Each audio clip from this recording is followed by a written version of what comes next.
शिव भक्ति का एक रसतत्व, शिव भक्ति का एक आनंद। अभी कल की बात है, हमारे बसंत जी अग्रवाल जी कर रहे थे, गुरु जी 1 2 3 4 डूम लगवाए हैं, लगभग 4-5 लाख स्क्वायर फीट जगह में ये सारी व्यवस्था करी गई है। और लगभग इन चारों डूमों में मिला के ऐसा टेंट वाले और प्रशासन आदि का था कि लगभग 3 लाख पब्लिक इसमें बैठ सकती है। तो शिव महापुराण की कथा में गुरुजी पहले दिन हो सकता है कि अपना एक डूम ये वाला भरा जाएगा, ये वाला भरा जाएगा। तो हमने बसंत जी से बोला चिंता मत करो, ये रायपुर है और चंपेश्वर महादेव है, पहले दिन ही बाउंड्री के पार गेंद है।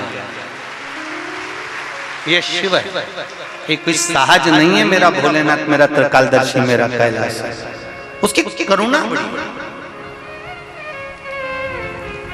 और फिर निवेदन करूंगा जितनी भी माताएं, जितने भी भाई बहन, जितने भी बांधव इस पूर्ण आनंद में शिव महापुराण की कथा को 5 दिन श्रवण करने पधारे, उनसे एक ही निवेदन है, इस कथा को केवल यहाँ से सुना, यहाँ से निकाल दिया, बच्चा कुचा था कपड़े में से झटकार दिया, घर पहुंचे और लोगों ने पूछा कि कथा में गई थी तो क्या लेके आई, तो कह दे कि मैंने सुनी तो बहुत सारी थी पर याद बिल्कुल नहीं थी। तो निवेदन है ऐसी कथा मत सुनना कि यहाँ से सुनी, यहाँ से निकल गई, बच्ची कुची झटकार दी। कथा ऐसी सुनकर जाना कि एक साइड से पल्लू रख लेना, एक साइड से अंदर तो जाए पर इधर से निकले निकलना नहीं चाहिए, पूरी अंदर बैठती चली जाए, भरती चली जाए। ये 2 प्याले भगवान ने दिए हैं इनको पीने के लिए, इसको तत्व को ग्रहण कर जीवन का आनंद, ये सुख है। जितने बसंत जी अग्रवाल किस्मत वाले हैं ना, और उनको ये शिव पुराण मिली है, उससे दोगुने किस्मत वाले तुम सब हो रहे जितने बैठे हो कथा है। कहीं पुण्य की, हमारे यहाँ छोटा बच्चा जब गुल्लक भरता फोड़ता है तो गिफ्ट लेकर आता है, ये पुण्य की गुल्लक जब फूटी है ना, तब जाकर रायपुर की इस गुड़ियारी हनुमान जी के मंदिर के प्रांगण में शिव महापुराण की कथा हुई। जब पुण्य की गुल्लक फूटी है कुछ अच्छा मिला है शिव कृपा से। महाराज शिव कथा कर रही है, भगवान शंकर का चरित्र कर रहा है, भगवान शिव की पावन कथा कर रही है कि शिव महापुराण वर्णन करती है कि जिस कथा को हम श्रवण करने के लिए बैठे हैं, शिव महापुराण कोई छोटा मोटा प्रसंग नहीं है। 24,000 श्लोक 12 खंड में वेदव्यास जी महाराज ने इसको बांट दिया है, और 12 खंड में बांटने के बाद वेदव्यास जी कहते हैं इन 24,000 श्लोक में से एक श्लोक, एक शब्द, एक अक्षर भी हमारी जिंदगी में अगर हमने उतार लिया तो जीवन की सार्थकता एक बहुत उत्तम।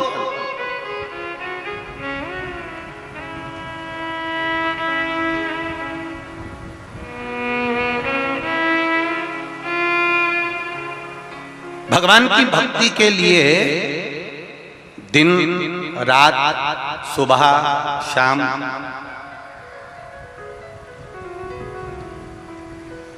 कौन सी अवस्था, कौन सा समय, कौन सी घड़ी, कौन सा पल हम भगवान का भजन करें कि भगवान हमारा हो जाए।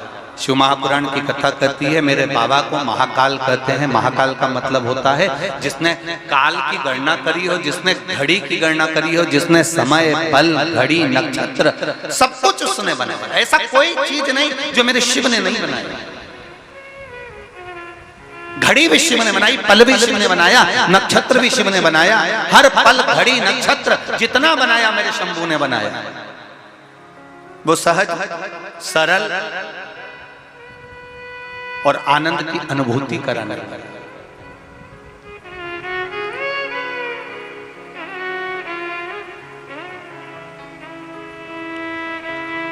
वो निश्चित का सुख देने वाला, इसीलिए हम लोग उसको बारंबार आनंद के साथ में उसको पुकारा करते हैं। महाराज भगवान शिव का स्मरण हम बारंबार किया करते हैं, बारंबार।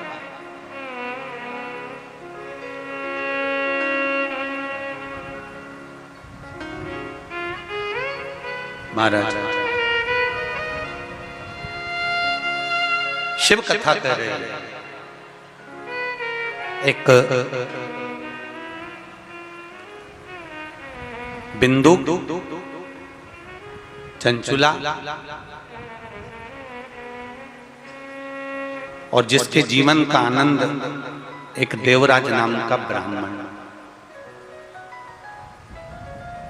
वो देवराज नाम का ब्राह्मण जो ब्राह्मण कुल में जन्म तो ले लिया पर ब्राह्मण कर्म से वंचित रहा। एक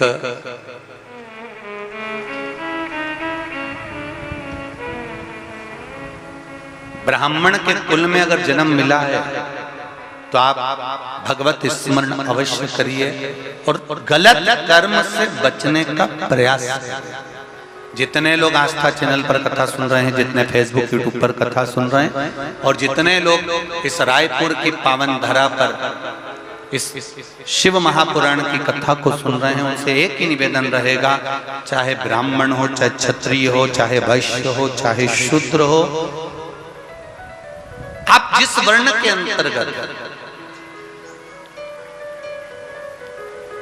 ये सब तो ब्राह्मण, क्षत्रिय, वैश्य और शूद्र का वर्ण तो हम निश्चित करें हैं, पर परमात्मा के यहां से जब जन्म हुआ, मेरे देव अधिदेव महादेव ने जब अपना अर्धनारीश्वर स्वरूप का दर्शन ब्रह्मा जी को कराया, तो ब्रह्मदेव को दर्शन कराकर भगवान ने ये नहीं कहा कि तुम्हें ब्राह्मण बनाना है कि क्षत्रिय बनाना है कि वैश्य बनाना है कि शूद्र बनाना है। भगवान ने तो केवल अर्धनारीश्वर स्वरूप का दर्शन देकर कह दिया कि तुम्हें पुरुष और स्त्री का निर्माण,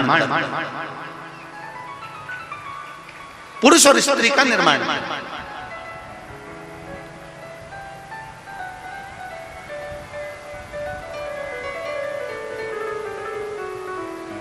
भगवान ये कभी नहीं कहे कि तुमको इसका निर्माण करना है। भगवान ने कहा तुम्हें पुरुष और स्त्री का निर्माण करना है, और पुरुष और स्त्री का जब निर्माण कर लो, पुरुष और स्त्री का जब निर्माण हो जाए और निर्माण करने के बाद उनको एक कर्म देना है कि तुम्हें परिवार का भरण पोषण कर कर भगवत भजन की ओर अग्रणी होना है। मृत्यु लोक में जन्म लेने के बाद, पृथ्वी पर आने के बाद में हमारा भी कर्म है कि हमें परिवार का भरण पोषण करना है और भगवत भजन करना है। हम ये नहीं कहते कि तुम अपना घर छोड़ दो। हमने कभी अपनी इस व्यासपीठ से नहीं कहा कि तुम गंगा जी के घाट पर जाकर बैठ जाओ। बोलो जी जी। कभी बोला कि गंगा के घाट जाकर बैठ जाओ, कभी कहा कि नर्मदा जी के घाट पर जाकर बैठ जाओ, कभी कहा कि किसी तीर्थ में जाकर बैठ जाओ, फिर वापिस मत आओ। शिव महापुराण की कथा कहती है किसी तीर्थ में जाने की जरूरत नहीं, तुम्हें कहीं एक जगह पर कहीं संत, साधु, सन्यासी, तपस्वी, साधक, उपासक, महात्मा, जोगी बनने की जरूरत नहीं है। शिव महापुराण की कथा कहती है सबसे बड़ा आश्रम होता है गृहस्थाश्रम।